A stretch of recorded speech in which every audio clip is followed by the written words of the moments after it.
Good morning students. आज हम class 11th physics का जो हमने चैप्टर शुरू किया था काइनेमेटिक्स, उसका टॉपिक आज हम इस वीडियो में डिस्कस करेंगे, जिसका नाम है फ्रेम ऑफ रेफरेंस। तो स्टूडेंट्स, क्या होता है frame of reference? It is a fixed point और place with respect to which the position of a body is measured। Suppose करें स्टूडेंट्स कि जैसे ये डायग्राम में हम देख रहे हैं कि ये एक पॉइंट है O। यहाँ से एक लाइन गई Y पे, एक Y डैश पे, एक Z पे, एक Z डैश पे, एक X डैश पे और एक X पे। तो इनका जो भी डिस्टेंस हम मेयर करेंगे वो सब कहाँ से हम मेयर करेंगे? पॉइंट O से। तो इसलिए हम O को क्या बोलेंगे? Frame of reference. अब हम फिज़िक्स के अंदर जब हम स्टडी करते हैं किसी भी बॉडी का मोशन, तो हम कैसे स्टडी करते हैं? या तो स्ट्रेट लाइन में, या फिर एक प्लेन के अंदर, या फिर स्पेस के अंदर। The quantities which determine the position of a body with respect to the frame of reference are called coordinates। जो हमारे पास क्वांटिटीज़ होती हैं जो डिटरमाइन करती हैं कि पोजीशन क्या है बॉडी की फ्रेम ऑफ रेफरेंस के अकॉर्डिंग, उस पॉइंट्स को हम क्या कहते हैं? कोऑर्डिनेट्स। जैसे हमारे पास एक्स वाई जेड कोऑर्डिनेट्स होते हैं ना, हाँ, उनको हम क्या कहते हैं? Coordinates. The frame of reference with respect to which the position of the body is located and its motion is described as Cartesian coordinate system। अब स्टूडेंट्स, वो कार्टेशियन कोऑर्डिनेट सिस्टम क्या होता है वो देखिए। सपोज करो मैं यहाँ पर ड्रा करता हूँ, draw 3 mutually perpendicular straight lines OX, OY and OZ।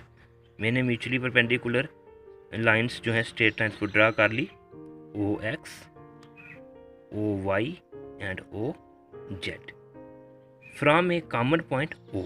एक कॉमन पॉइंट ले लिया उनका, जिसका मैंने नाम दे दिया O का। ये वो क्या है? एक कॉमन पॉइंट, जिसको हमने क्या बोला? O X का, Y का और Z का क्या है?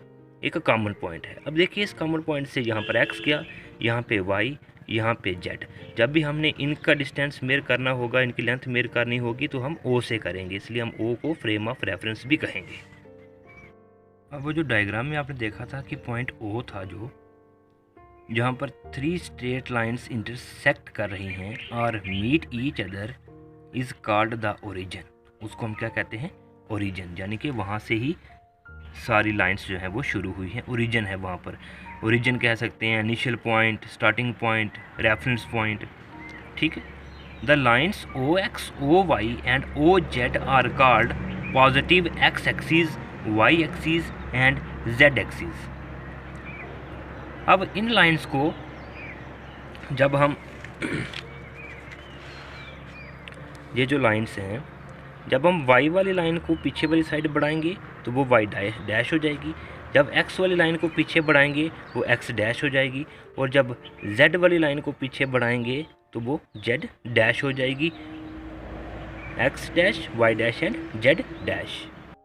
अब देखिए कह रहा है, if lines OX, OY and OZ are produced backward, then OX dash, OY dash and OZ dash are called negative X axis, Y axis and Z axis.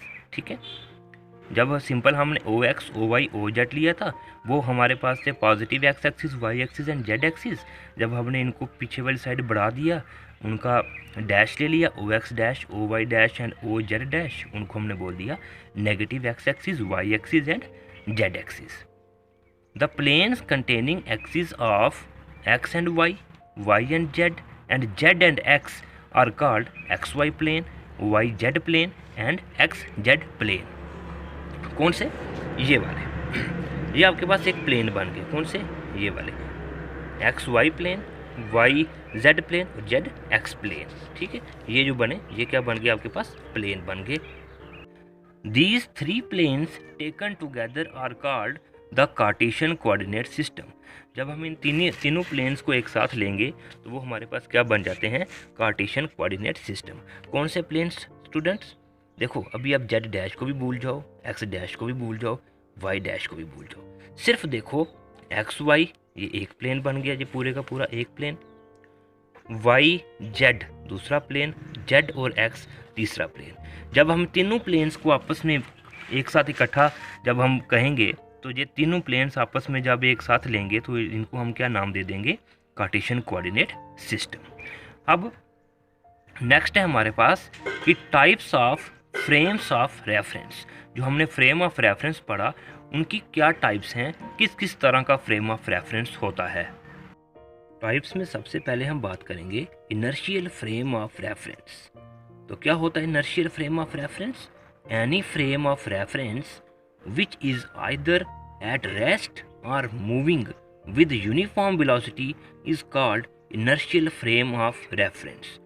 एक छोटी सी एग्जांपल देता हूँ, जैसे हम किसी रॉकेट को लॉन्च करते हैं तो जब वो अर्थ उसका क्या होता है, एक रेफरेंस पॉइंट होता है, क्योंकि अर्थ से उसको छोड़ा जाता है कहीं किसी और जगह के लिए, तो अर्थ उसका क्या होता है, रेफरेंस पॉइंट। तो इस तरह के जो हमारे पास रेफरेंस पॉइंट होंगे या फ्रेम ऑफ रेफरेंस होगा उसको हम क्या कहेंगे, इनर्शियल फ्रेम ऑफ रेफरेंस। क्यों इनर्शियल फ्रेम ऑफ रेफरेंस, क्योंकि उसका एक इनिशियल पॉइंट है हमारे पास अर्थ के अकॉर्डिंग हम रॉकेट को जो है वो मेयर करेंगे, अर्थ से लेकर चाहे वो कहीं और जहाँ भी गया, जहाँ भी उसको हमने भेजा, जहाँ के लिए हमने लॉन्च किया, तो लेकिन उसका हमने ओरिजिन क्या लिया, अर्थ है ना, तो इसलिए इसको हमने क्या बोल दिया, इनर्शियल फ्रेम ऑफ रेफरेंस।